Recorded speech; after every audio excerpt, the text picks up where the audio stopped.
باب نمبر 7، باب ذکر قحطان. قحطان کا ذکر. حدیث نمبر 3517. حدثنا عبد العزيز بن عبد الله قال حدثني سليمان بن بلال عن ثور بن زيد عن أبي الغيث عن أبي هريرة رضي الله عنه عن النبي صلى الله عليه وسلم قال: لا تقوم الساعة حتى يخرج رجل من قحطان يسوق الناس بعصاه. ابو ہریرہ رضی اللہ تعالی عنہ نے نبی صلی اللہ علیہ وسلم سے بیان کیا، آپ نے فرمایا قیامت قائم نہیں ہوگی جب تک قحطان سے ایک آدمی نہ نکلے جو لوگوں کو اپنی لاٹھی سے ہانکے گا.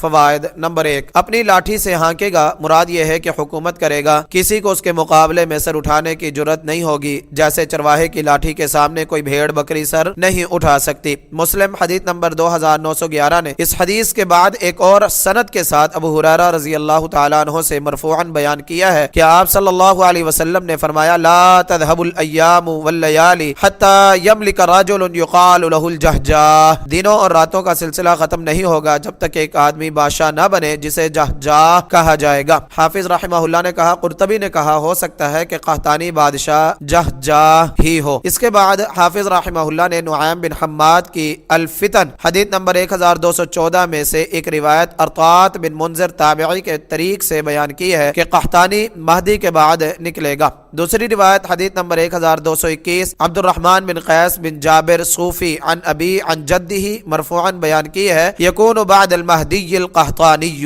مہدی کے بعد قحطانی ہوگا. پہلی میں ارطاط نے کہا ہے بلغنی، یعنی مجھے یہ بات پہنچی ہے، یہ نہیں بتایا کہ کس سے پہنچی ہے، اس لیے اس سے کچھ حاصل نہیں. دوسری کی سند بالکل بیکار ہے، اس لیے ان سے قحطانی کے زمانے کا تعین ممکن نہیں. حافظ رحمہ اللہ نے بھی ان ثبت ذالک، اگر یہ ثابت ہو کہہ کر اس کے ناقابل اعتبار ہونے کی طرف اشارہ کیا ہے، اس لیے اس کا زمانہ یقین سے متعین نہیں کیا جا سکتا. نمبر 2، اس حدیث سے معلوم ہوا کہ جب قریش اقامت دین کی صلاحیت سے محروم ہو جائیں گے اس وقت بنو قحطان یا دوسرے قبائل سے بادشاہ ہو سکتے ہیں، اور ہوں گے اور ہوئے ہیں، جیسے 500 سال کے قریب ترک خلفاء رہے ہیں. اب خلافت قائم کرنے کی صورت یہی ہو سکتی ہے کہ تمام مسلمان ملکوں کا بلاک بن جائے اور وہ اتفاق سے کسی کو خلیفہ تسلیم کر لیں، یا قحطانی جیسا کوئی مرد مبسوط فی العلم والجسم ہو جو اپنی لاٹھی سے ہانک کر اس بکھرے ہوئے گلے کو پھر سے ایک کر دے. وما ذلک علی اللہ بعزیز.